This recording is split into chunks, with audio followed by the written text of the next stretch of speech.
Welcome to my channel Medix hospital. My name is doctor Sher Zaman. आज की इस video में हम बात करने वाले हैं एंकालोजिंग स्पॉन्डिलाइटिस। बेसिकली ये हमारी स्पाइन या रीढ़ की हड्डी की एक ऐसी बीमारी है इसमें हमारी रीढ़ की हड्डी या स्पाइन के अंदर अकड़ाव पैदा हो जाता है और रीढ़ की हड्डी के अंदर सीवियर किस्म का पेन और स्टिफनेस पैदा होती है। हम बात करेंगे एंकालोजिंग स्पॉन्डिलाइटिस क्या होती है, इसकी वजूहात क्या हो सकती हैं, बॉडी के ऊपर इसकी क्या अलामात जाहिर होती हैं, लेबोरेटरी के अंदर कौन से डायग्नोस्टिक टेस्ट परफॉर्म करवाए जा सकते हैं, किन मेडिसिन के इस्तेमाल से इसके साइन एंड सिम्टम्स को कम किया जा सकता है, और वीडियो के लास्ट में कुछ डाइट के बारे में बात करेंगे जिनके रेगुलर इस्तेमाल से आप एंकालोजिंग स्पॉन्डिलाइटिस के साइन एंड सिम्टम्स और कॉज को काफी हद तक कम कर सकते हैं। ऐसे इंफॉर्मेटिव वीडियोस देखने के लिए हमारे इस चैनल को लाइक करें, शेयर करें, सब्सक्राइब करें। कोई भी क्वेश्चन हो तो आप कमेंट सेक्शन में हमसे पूछ सकते हैं। हमारी स्पाइन या रीढ़ की हड्डी स्मॉल वर्टिब्रास से मिलकर बनती है। ये छोटे छोटे वर्टिब्रास मिलके एक स्पाइन बनाते हैं। इस स्पाइन को 3 रीजन में तकसीम किया जाता है। सबसे पहले आती है सर्वाइकल, फिर थोरैसिक और लंबर। एंकालोजिंग स्पॉन्डिलाइटिस बेसिकली एक ऐसी बीमारी होती है जिनमें ये तमाम वर्टिब्रास आपस में फ्यूज हो जाते हैं। जब ये वर्टिब्रास आपस में फ्यूज हो जाते हैं तो ये एक रिजिड रॉड की तरह हो जाती है। स्पाइन या रीढ़ की हड्डी की फ्लेक्सिबिलिटी खत्म हो जाती है। एंकालोजिंग स्पॉन्डिलाइटिस बेसिकली हमारे लंबर रीजन से स्टार्ट होती है। पेन लो बैक से स्टार्ट होता है और ये वर्टिब्रास ऊपर की तरफ थोरैसिक और सर्वाइकल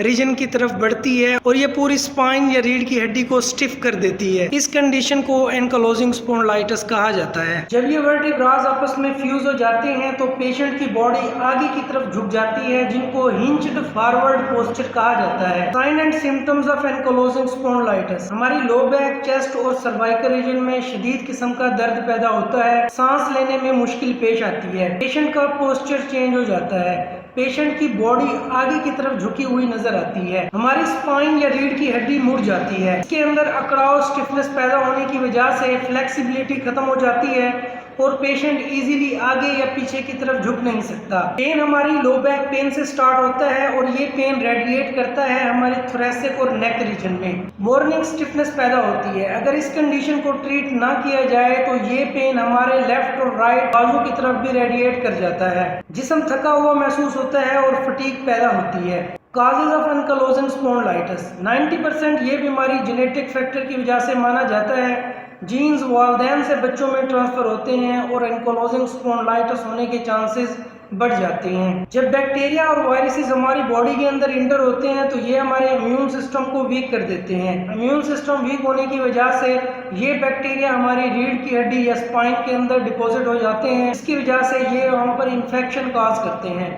इन्फेक्शन होने की वजह से रीढ़ की हड्डी के अंदर स्टिफनेस और अकड़ाव पैदा होता है जो एंकालोजिंग स्पॉन्डिलाइटिस का बाइस बन सकता है। पुअर पोस्चर या ट्रॉमा, एक्सीडेंट की वजह से भी ये डिजीज होने के चांसेस बढ़ जाते हैं। ज्यादा देर तक एक ही पोस्चर में बैठने से या ज्यादा देर तक अपनी कमर को झुका के रखने से भी ये बीमारी होती है। जब हम कैल्शियम का ज्यादा इस्तेमाल करते हैं तो इन वर्टिब्रास के गिर्द एक्स्ट्रा बोन्स बन जाती हैं जो एंकालोजिंग स्पॉन्डिलाइटिस की काज मानी जाती हैं। इन्वेस्टिगेशन, फिजिकल एग्जामिनेशन और क्लिनिकल हिस्ट्री की मदद से आप एंकालोजिंग स्पॉन्डिलाइटिस को डायग्नोज कर सकते हैं।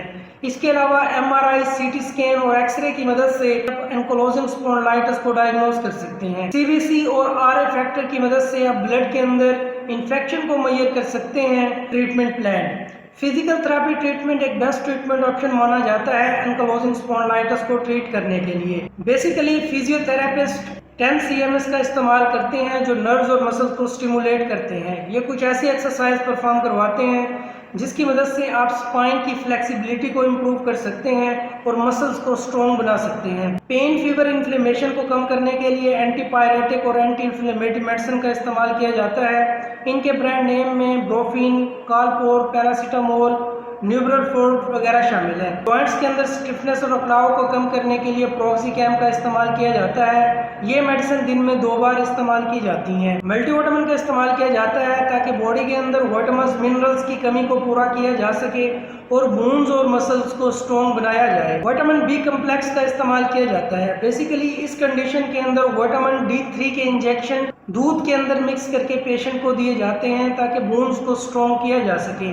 ये इंजेक्शन वीक के अंदर एक बार पेशेंट को पिलाया जाता है। प्रिवेंशन, ऐसी डाइट का इस्तेमाल करें जिनमें विटामिन, न्यूट्रिएंट, मिनरल्स भरपूर मिकदार में मौजूद हो। अल्कोहल और स्मोकिंग को अवॉइड करें, इनके अंदर फ्री रेडिकल्स मौजूद होते हैं जो ओवरऑल हेल्थ को डैमेज करते हैं।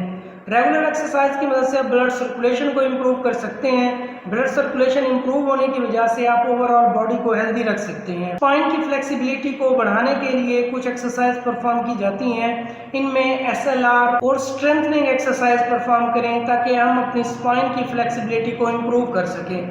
ऐसे इन्फॉर्मेटिव वीडियोस देखने के लिए हमारे इस चैनल को लाइक करें, शेयर करें, सब्सक्राइब करें। कोई भी क्वेश्चन हो तो आप कमेंट सेक्शन में हमसे पूछ सकते हैं।